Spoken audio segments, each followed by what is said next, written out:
12장 성령께서 주시는 선물. 이제 나는 하나님의 영이 우리 삶 속에서 활동하시는 다양한 방식에 대해 이야기하려고 합니다. 이것은 복잡하고 종종 오해를 받기도 하는 문제지만 나는 여러분이 반드시 제대로 알아두기를 바랍니다. 하나님을 알지 못하던 때 여러분이 어떠했는지 기억하십니까? 그때 여러분은 가짜 신에게서 또 다른 가짜 신에게로 끌려다녔습니다. 자신이 무엇을 하는지도 모른 채 다른 사람이 하는 대로 그저 따랐을 뿐입니다. 이제부터 내가 말씀드리는 삶은 다릅니다. 하나님께서는 우리가 우리의 지성을 사용해서 할 수 있는 한 제대로 이해하려고 애쓰기를 바라십니다. 예컨대 여러분이 조금만 생각해보면 하나님의 영이 누군가로 하여금 예수는 저주를 받아라 하고 말하게 하지 않는다는 것을 충분히 알 수 있습니다. 또한 성령이 주시는 통찰력 없이는 아무도 예수는 주님이시다 하고 말할 수 없습니다. 하나님의 다양한 선물은 어디서나 받을 수 있지만 그 선물은 모두 하나님의 영에서 비롯됩니다. 하나님이 맡겨주신 다양한 사역도 어디서나 수행할 수 있지만 그 사역 역시 하나님의 영에서 비롯됩니다. 하나님의 다양한 능력도 어디서나 펼쳐지지만 그 모든 배후에 계신 분은 하나님이십니다. 누구나 할 일을 얻어 하나님이 어떤 분이신지 알릴 수 있습니다. 누구나 그 일에 참여할 수 있고 누구나 유익을 얻을 수 있습니다. 성령께서는 온갖 선물을 온갖 부류의 사람들에게 나눠주십니다.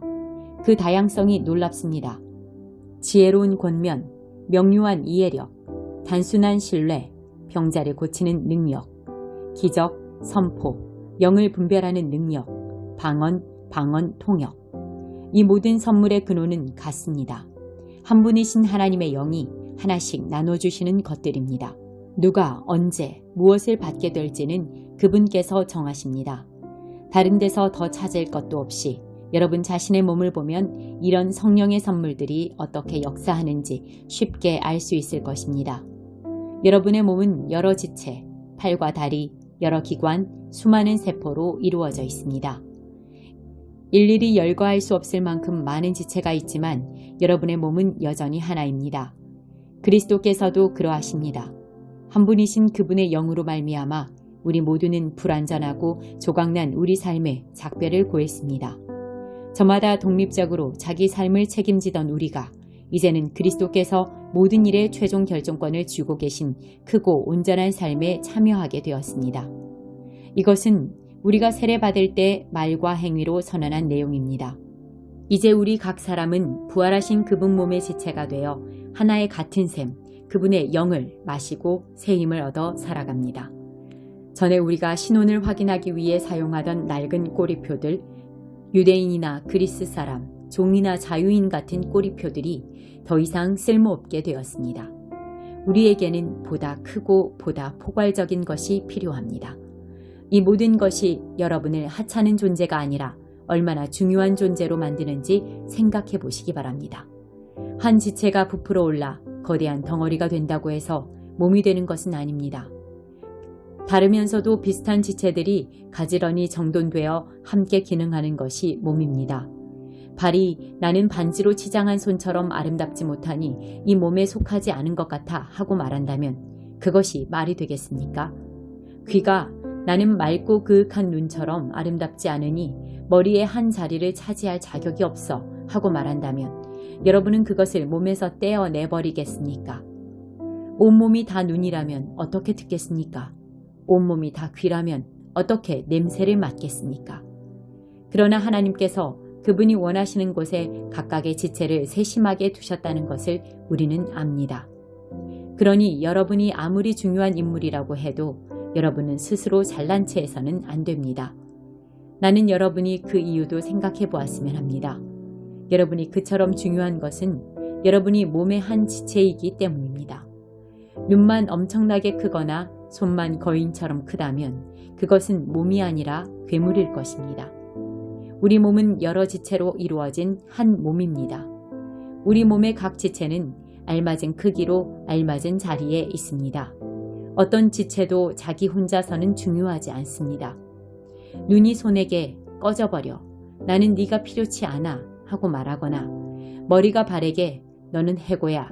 네가 할 일은 없어 하고 말하는 것을 상상할 수 있겠습니까? 사실 우리 몸은 정반대의 방식으로 움직입니다. 약한 지체일수록 더 필수적이고 요긴합니다. 예를 들어 우리는 한쪽 눈이 없어도 살 수 있지만 위가 없으면 살 수 없습니다. 여러분과 관계된 여러분 몸의 지체라면 눈에 보이거나 가려져 있거나 강하거나 약하거나 하는 것이 중요하지 않습니다. 여러분은 각각의 지체를 비교하지 않고 오히려 있는 그대로 존귀하고 소중하게 여길 것입니다. 굳이 편을 든다면 강한 지체보다는 약한 지체에 더 관심을 기울일 것입니다. 윤기 나는 머리카락과 튼튼한 위장 중에서 하나를 택하라면 여러분은 튼튼한 위장을 택하지 않겠습니까? 하나님께서 우리 몸을 설계하신 방식이야말로 우리가 교회를 이루어 함께 살아가는 삶을 이해하는 데 적합한 모형입니다. 우리가 언급한 지체이든 그렇지 않은 지체이든 눈에 보이는 지체이든 그렇지 않은 지체이든 간에 각각의 지체는 저마다 다른 지체를 의미합니다. 한 지체가 아프면 다른 모든 지체도 그 지체의 아픔과 치료에 동참합니다. 한 지체가 잘 되면 다른 모든 지체도 그 지체의 풍성함을 누립니다. 여러분은 그리스도의 몸입니다. 그것이 여러분의 참 모습입니다. 여러분은 이것을 잊어서는 안 됩니다. 여러분 자신을 그 몸의 지체로 인정할 때에야 비로소 여러분이 지체인 것이 의미가 있습니다. 하나님께서 그분의 몸이신 교회 안에 세우신 여러 지체 가운데 여러분이 잘 아는 지체는 다음과 같습니다. 사도, 예언자, 교사, 기적을 행하는 사람, 병을 고치는 사람, 도와주는 사람, 조직하는 사람, 방언으로 기도하는 사람. 이제 그리스도의 교회가 온전한 하나의 몸이라는 것이 분명하지 않습니까?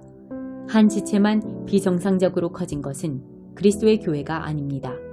사도만 있는 교회, 예언자만 있는 교회, 기적을 행하는 사람만 있는 교회, 병 고치는 사람만 있는 교회, 방언으로 기도하는 사람만 있는 교회, 방언을 통역하는 사람만 있는 교회. 그런 교회는 그리스도의 교회가 아닙니다. 그런데도 여러분 가운데 몇몇 사람은 이른바 중요한 지체가 되겠다고 계속 경쟁하더군요.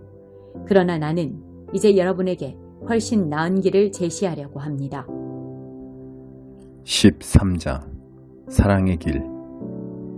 내가 사람의 유창한 말과 천사의 황홀한 말을 해도 사랑하지 않으면 나는 녹슨문에서 나는 삐걱거리는 소리에 지나지 않습니다.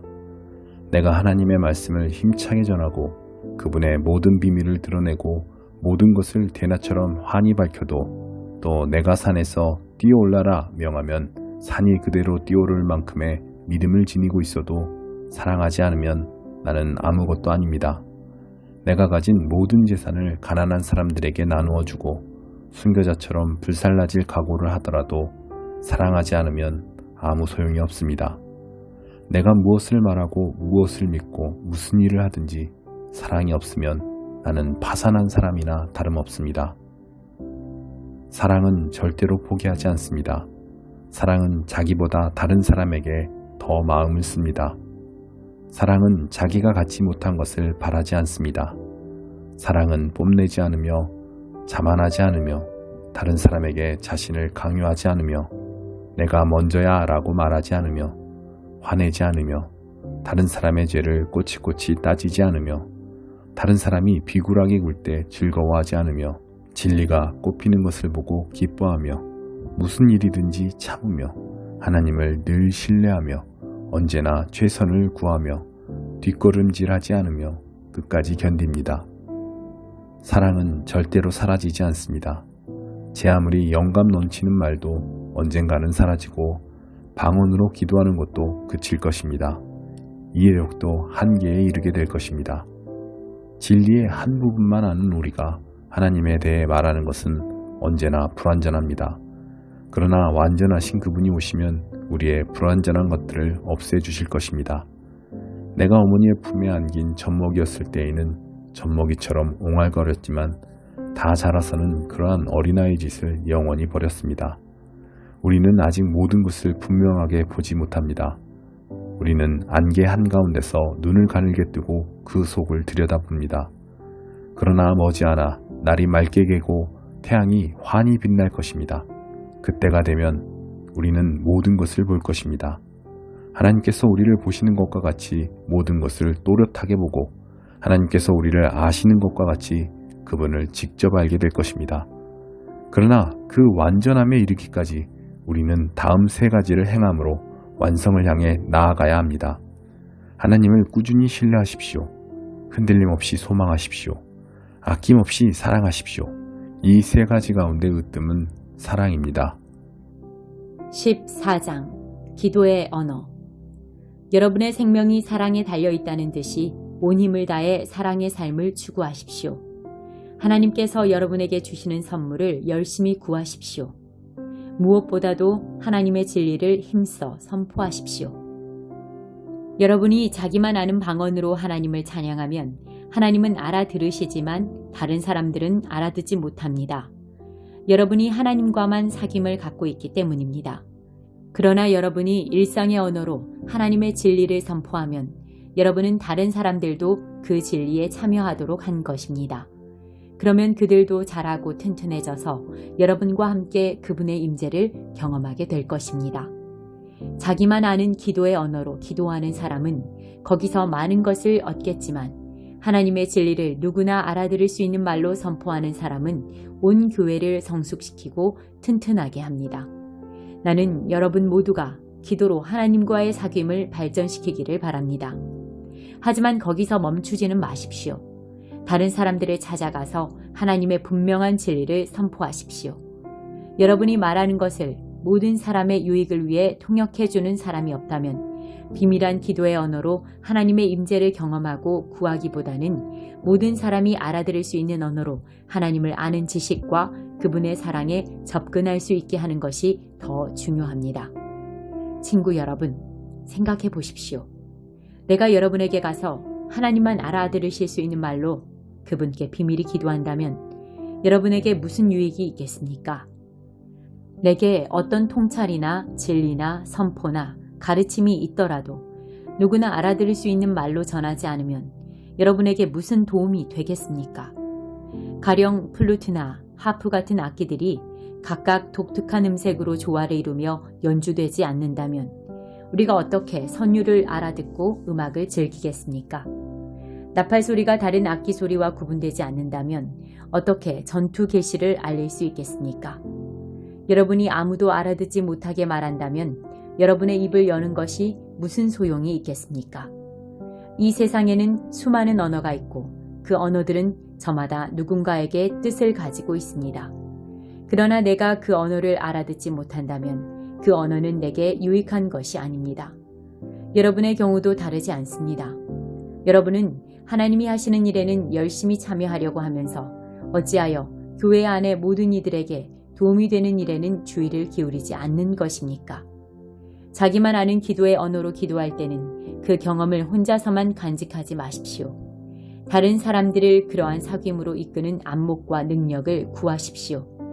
내가 방언으로 기도하면 내 영은 기도하겠지만 내 이성은 할 일 없이 놀 것이고 지성도 그만큼 약화될 것입니다. 그러면 무엇이 해결책이겠습니까? 답은 너무나 간단합니다. 둘 다 하십시오. 나라면 영적으로 자유롭고 풍성하게 기도하면서 동시에 신중하고 주의 깊게 기도하겠습니다.